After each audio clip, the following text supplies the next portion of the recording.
Can't deliver, but straight into the hands of Anshad. ഒരു രക്ഷാപ്രവർത്തനത്തിന് ശേഷം മടങ്ങുന്ന മുഹമ്മദ് അൽതാഫിനെ മടക്കി അയക്കുന്നു Nazim. അൽതാഫിന്റെ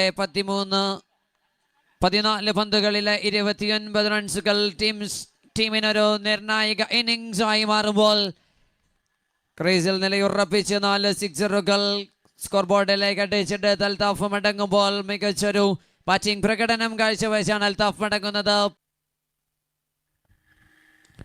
Shot here on air in trouble. Altaf with a little jump and collecting.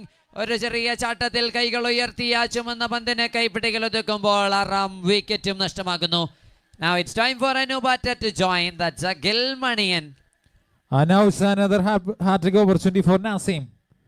തുടരെ 2 ബോളുകളിൽ wicket സ്വന്തമാക്കി നാസിമിനെ തേടിയെത്തുന്ന ഒരു hat trick opportunity.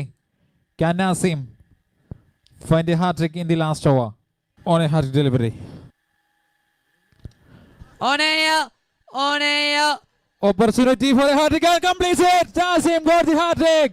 Yes. In the second semi-final of MPL Chapter 2. Congratulations to Nasim.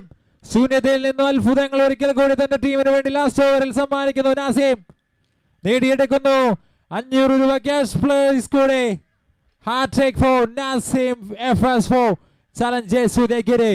Preman ശേഷം ഈ ടൂർണമെന്റിൽ മറ്റൊരു ഹാട്രിക് പിറക്കുമ്പോൾ ആ ഹാട്രിക് തന്റെ പേരിലേക്ക് എഴുതി ചേർക്കുന്നു. ദ മാൻ മൂന്നാം ഹാട്രിക് തന്റെ പേരിലേക്ക് എഴുതി ചേർക്കുന്നു നാസിം FS. തുടക്കത്തിൽ ചെറിയൊരു പിഴവിനു ശേഷം കൃത്യമായി തിരിച്ചു വരുന്നു Nazim. 3 back-to-back wickets in his previous 3 deliveries, and here comes Ismail.